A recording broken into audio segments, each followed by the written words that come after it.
Hi guys, welcome to my YouTube channel.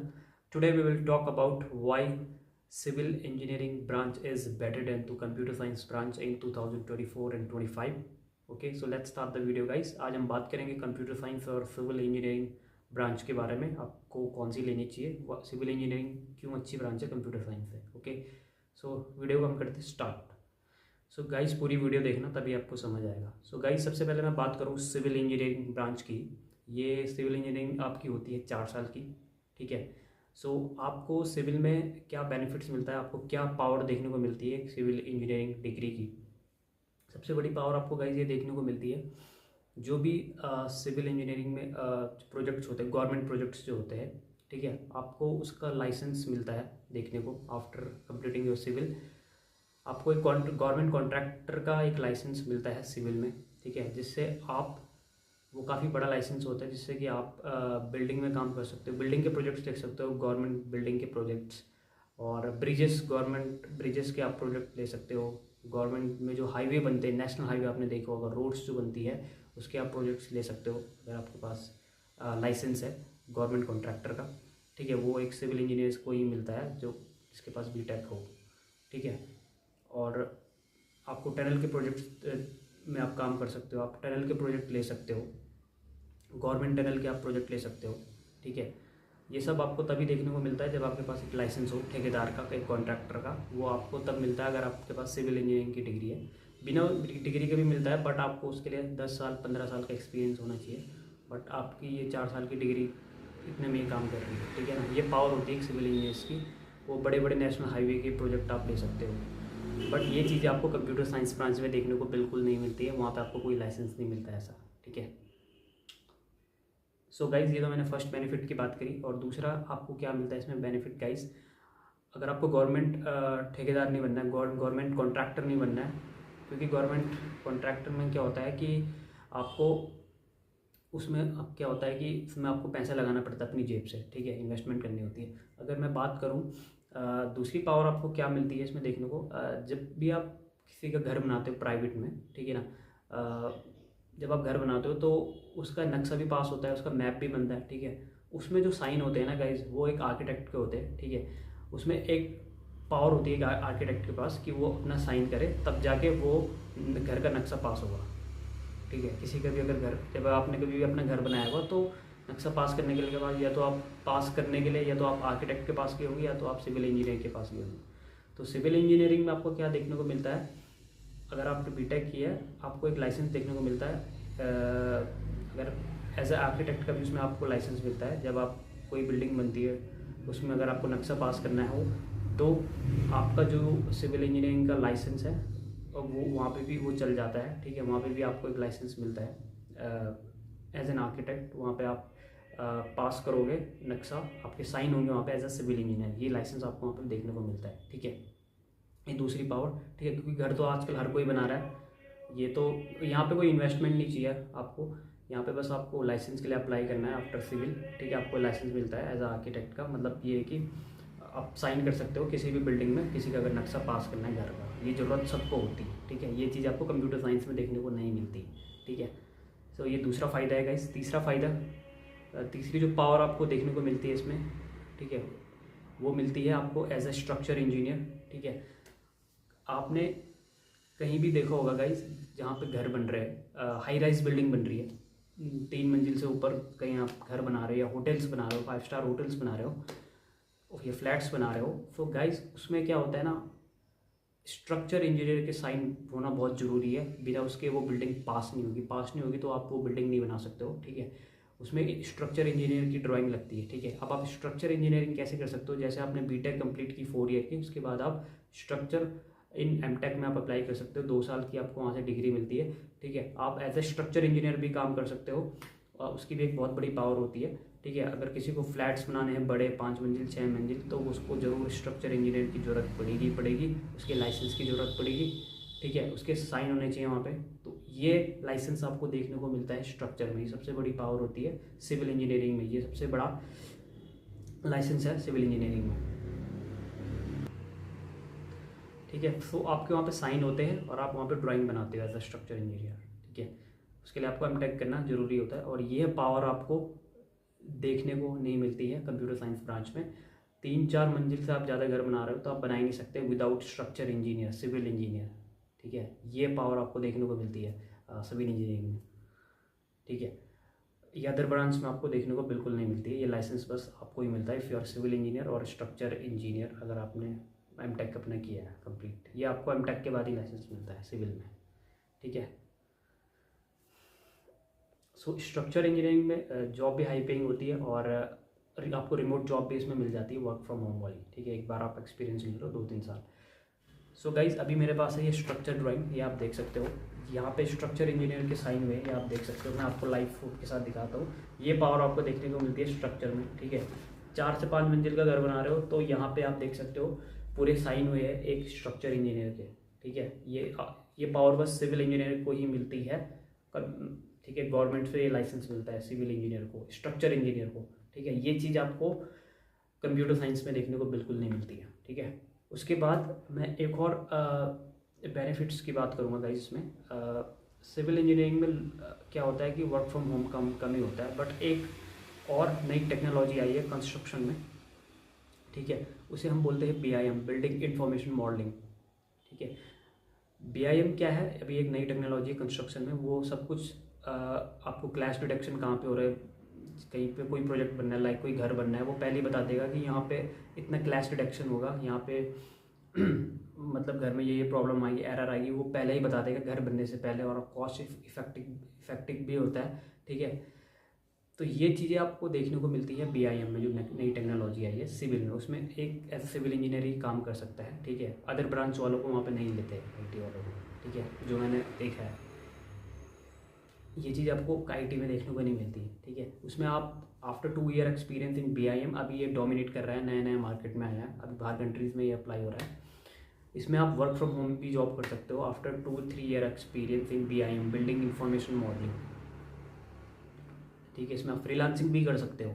लोग बोलते civil में फ्रीलांसिंग नहीं होती, आप इसमें भी फ्रीलांसिंग कर सकते हो BIM में, बिल्डिंग इंफॉर्मेशन मॉडलिंग, ठीक है। ये भी नया नया करियर है, इसमें सैलरी भी काफ़ी अच्छी होती है। सो गाइस ये तो मैंने करी आपकी BIM की बात। और BIM में जो बड़े बड़े प्रोजेक्ट्स जो बन रहे हैं, बुर्ज खलीफा जो बना है वो सब BIM में बना है। जो बुर्ज खलीफा जो बिल्डिंग है दुबई में, आपको पता ही होगा, सब BIM में बना है। इंडिया का जो मेट्रो स्टेशन है वो भी अब BIM में ही बन रहा है, ठीक है, जो भी नए बन रहे हैं। सो ओके, सो अगर ये सारी मैंने बात कर दी एडवांटेज और पावर सिविल इंजीनियरिंग में। अब मैं डिसएडवांटेज की अगर बात करूँ तो वो ये है,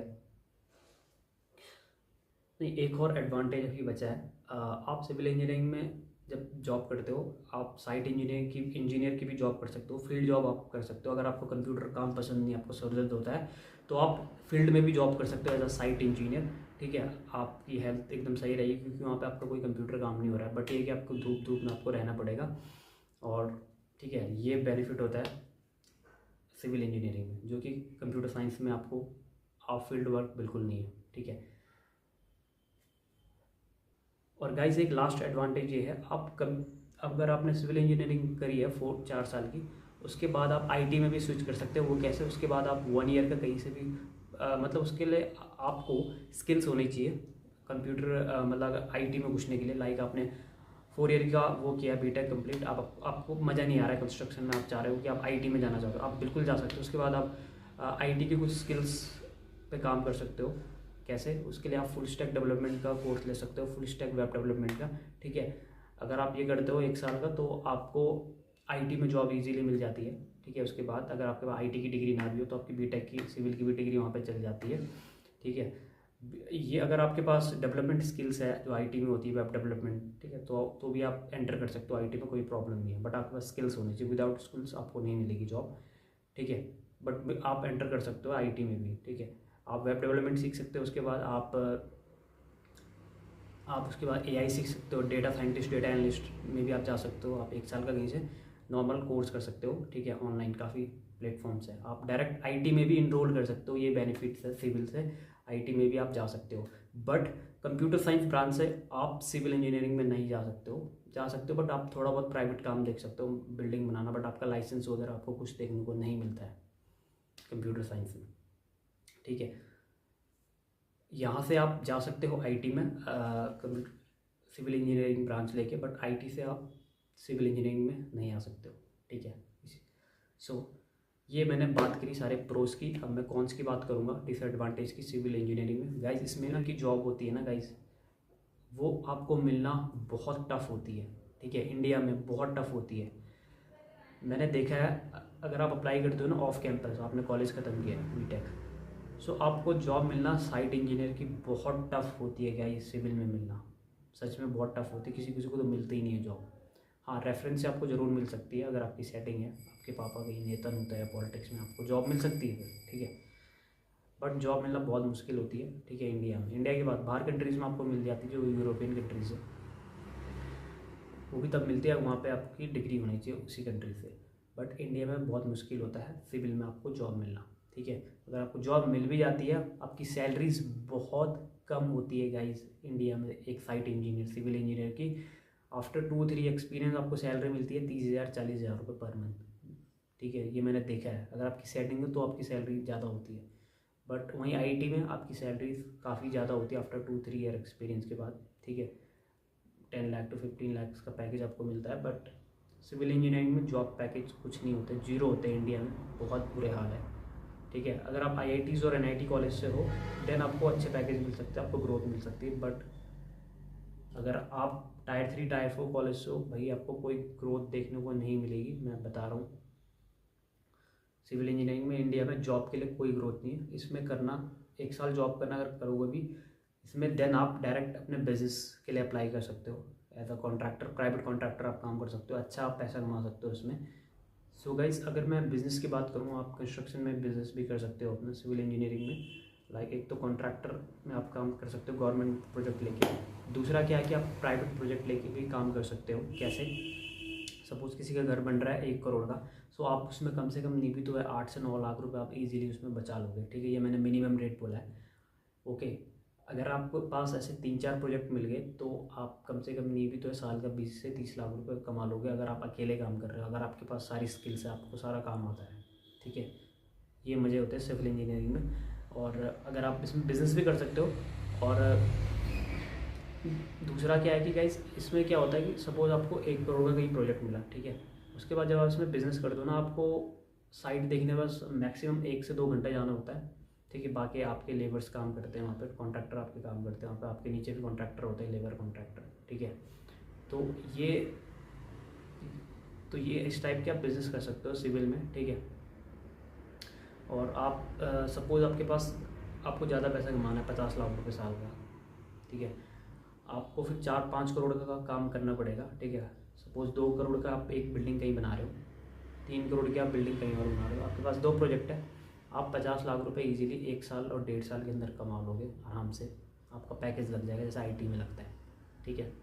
और आपको कंप्यूटर में भी काम नहीं करना, एकदम आप खुला फील्ड वर्क करोगे, अगर आप फील्ड वर्क को एंजॉय करते हो तो, ठीक है। ये बेनिफिट्स और है सिविल इंजीनियरिंग में काम करने के एज अ बिज़नेस। और दूसरा क्या है, आप as a interior designing services भी आप दे सकते हो लोगों को, ठीक है।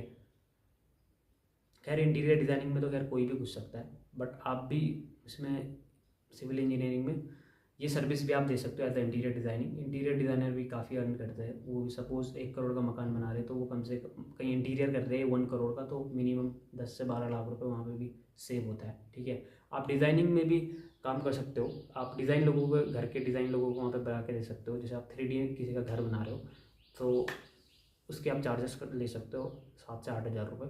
अगर आप किसी का घर बना रहे हो, नक्शा बना रहे हो, वहाँ पे आप उनसे चार्ज ले सकते हो 4 से 5 हज़ार रुपये, ठीक है। आप एज ए आर्किटेक्ट भी काम कर सकते हो सिविल इंजीनियरिंग में, ठीक है। सो ये क्योंकि घर के नक्शे की तो हर किसी को ज़रूरत पड़ती है, आप भी जिस घर में रह रहे होगी वहाँ भी आपको जो घर का नक्शा है वो भी एक आर्किटेक्ट ने बनाया होगा, बिना नक्शे के तो कोई घर नहीं बनता आजकल, ठीक है। सो डिमांड है जॉब के लिए तो बहुत मुश्किल है, बट बिज़नेस अगर आप करते हो तो बिज़नेस में काफ़ी डिमांड है सिविल इंजीनियर्स की, ठीक है। आप काफ़ी अच्छा पैसा कमा सकते हो यहाँ पे, थोड़ा सा आपको पेशेंस रहना पड़ेगा, टाइम देना पड़ेगा, ओके। ये चीज़ आपको आईटी में देखने को नहीं मिलती है, ठीक है। अब गाइस, मैं आईटी की बात करूँ, कंप्यूटर साइंस की, इसके क्या बेनिफिट्स है। जब आप 4 साल की कंप्यूटर साइंस डिग्री अपनी कंप्लीट करते हो ना गाइस, सो उसके बाद आप फैंग कंपनीज में जा सकते हो, अमेजॉन, माइक्रोसॉफ्ट, फ्लिपकार्ट, आपको वहाँ पे स्टार्टिंग पैकेज 20 लाख 30 लाख के मिलते हैं, 15 लाख के भी मिलते हैं। आजकल रिसेशन है तो 10 लाख के भी आपको पैकेज मिलते हैं एज अ फ्रेशर। ओके, आजकल रिसेशन भी चल रहा है, जॉब्स मिलना भी थोड़ा मुश्किल हो रखी है, बट ये बेनिफिट होता है आपको कंप्यूटर साइंस लेने का। सपोज कोई फैंग कंपनी है, अमेजोन है, सो अमेजोन बोलती है, उनका एक क्राइटेरिया सेट होता है कि भाई मुझे तो वही बच्चे चाहिए जिनके पास कंप्यूटर साइंस ब्रांच है, जिन्होंने कंप्यूटर साइंस में अपनी बैचलर्स या डिग्री करी हो कंप्लीट, ठीक है, मुझे वही बच्चे चाहिए, ठीक है। तो बाकी जो अदर ब्रांचेस है वहाँ पे साइड हो जाती है, वहाँ पे एलिजिबल नहीं होती उस जॉब में अप्लाई करने के लिए, ठीक है। तो आपके पास ये पावर होती है, आप उस जॉब के लिए अप्लाई कर सकते हो। बस एक यही बेनिफिट है इसमें। और इसमें आप सिविल कंप्यूटर साइंस में आप बिज़नेस भी कर सकते हो, अपनी आईटी कंपनीज खोल सकते हो। यूएस के क्लाइंट्स को आप इंडिया में, यूएस के जो क्लाइंट्स हैं, यूएस के जो प्रोजेक्ट है वो आप इंडिया में आउटसोर्स कर सकते हो, ठीक है। ये बेनिफिट होता है। बट ऐसा जैसे आपको सिविल इंजीनियरिंग में एक पावर देखने को मिलती है, लाइसेंस आपको मिलता है घर का, बिल्डिंग का, बड़े बड़े प्रोजेक्ट्स का जो लाइसेंस आपको देखने को मिलता है, वो चीज़ आपको कंप्यूटर साइंस में नहीं मिलती है, ठीक है। जो चीज़ आप कंप्यूटर साइंस में कर रहे हो, लाइक फुल स्टैक, आप सॉफ्टवेयर इंजीनियर बन रहे हो, वो सॉफ्टवेयर इंजीनियर आप सिविल इंजीनियरिंग ब्रांच लेने के बाद भी बन सकते हो, जब आपके अंदर कुछ स्किल्स हो। अगर आपको सॉफ्टवेयर इंजीनियरिंग का कुछ काम आता है, फुल स्टैक वेब डेवलपमेंट में अगर आपको आपके अंदर स्किल्स है, तो आप आईटी में जा सकते हो easily as a civil engineer, ठीक है। सो अब हम बात करेंगे कौन सी ब्रांच बेस्ट है, ठीक है।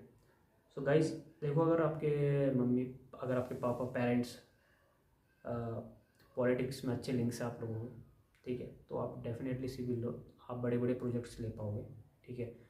अगर आपने सिविल इंजीनियरिंग कंप्लीट करी, उसके बाद आपका मन नहीं है कंस्ट्रक्शन में, सो आप मूव कर सकते हो आईटी में भी डायरेक्टली, ठीक है।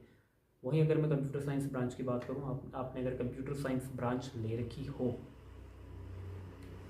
इसमें क्या प्रॉब्लम होती है, मतलब अगर आपको कंस्ट्रक्शन में जाना है फिर,